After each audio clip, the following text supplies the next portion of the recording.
حضرت عمر رضی اللہ تعالیٰ عنہ روایت کرتے ہیں کہ زید بن سعانہ نامی ایک یہودی تھا جس کو حضور نے قرض دینا تھا۔ آقا کریم علیہ الصلوۃ والسلام دو جہاں کے مالک ہیں، لیکن حضور کا فقر اختیاری تھا۔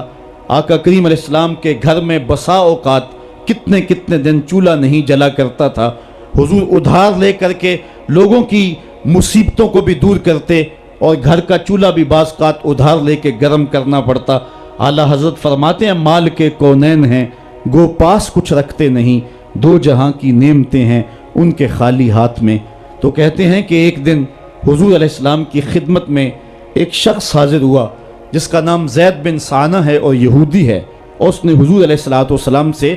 قرض کا تقاضا کیا، لیکن تقاضا اتنے سخت انداز سے کیا کہ اس نے حضور علیہ السلام کی قمیص کو پکڑ کے کھینچا بھی۔ تو حضرت عمر رضی اللہ تعالیٰ عنہ نے جب دیکھا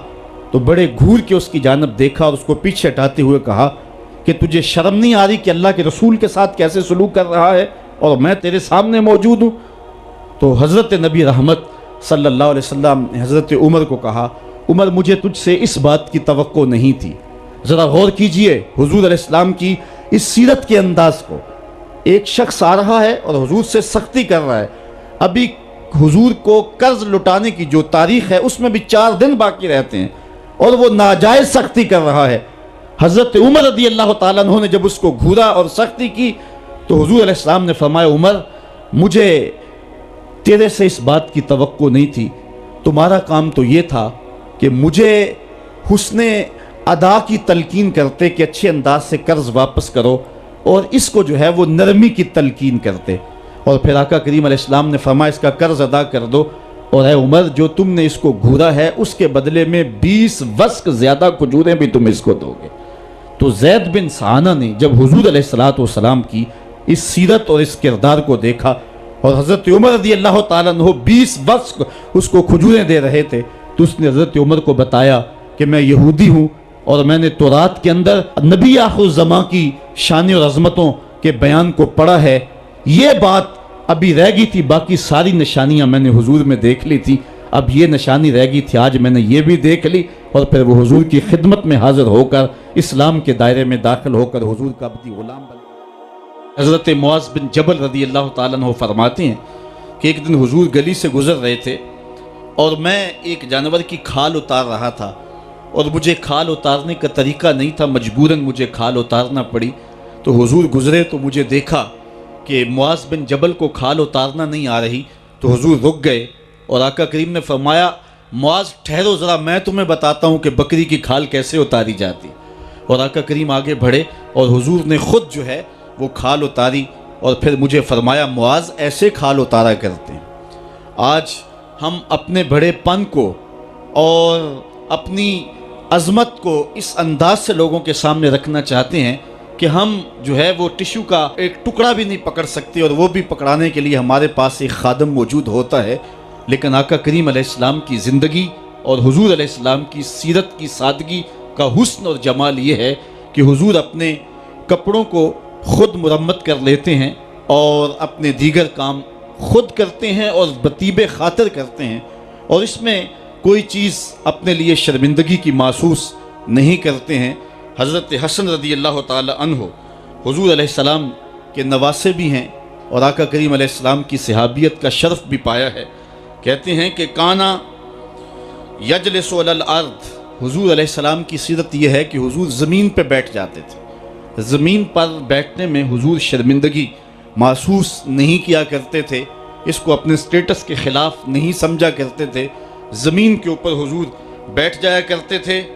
اور فرماتے ہیں وَيَطْعَمُ، اور زمین کے اوپر بیٹھ کر کے حضور علیہ السلام کھانا تناول فرمایا کرتے تھے۔ حضور کی عادت یہ تھی کہ آقا کریم جب بھی کھانا کھاتے تو حضور جھک کر کے کھانا کھاتے۔ فرماتے ہیں کہ میرے پاس ایک فرشتہ آیا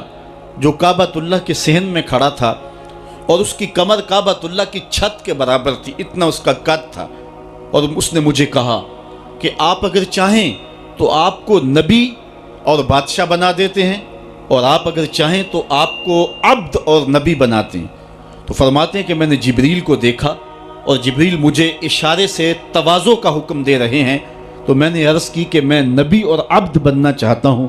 تو جب یہ بات حضور نے کہی تو فرمایا عائشہ اگر میں نبی اور بادشاہ بنتا تو یہ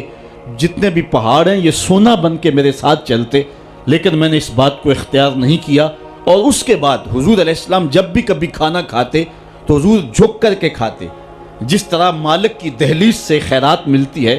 اور کوئی خادم اس کو جو ہے وہ شکرانے کے طور پہ جو ہے وہ انتہائی عجز کے ساتھ کھاتا ہے، ساری زندگی حضور نے کھاتے اور پیتے ہوئے تکیہ نہیں لگایا،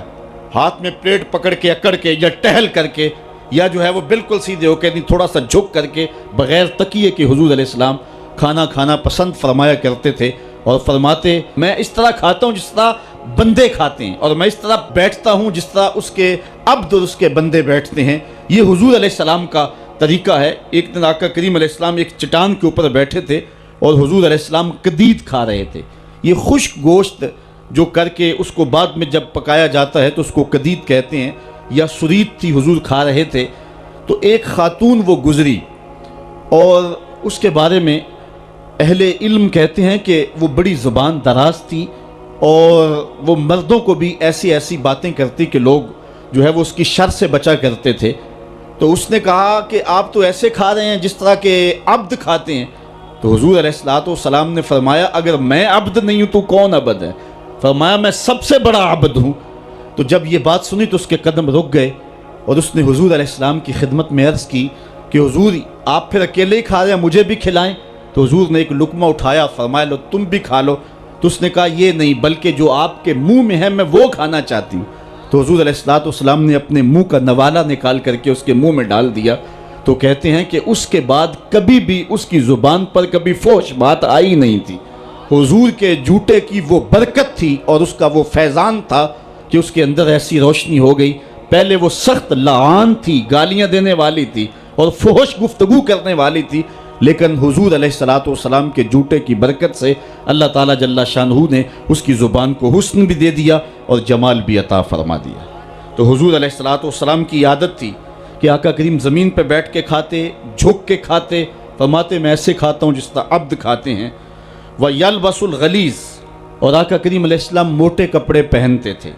باریک ترین کپڑے پہننے سے حضور نے گریز کیا ہے۔ اور یہ وَيُطِيلُ الصَّلَاةَ، اور حضور کی نماز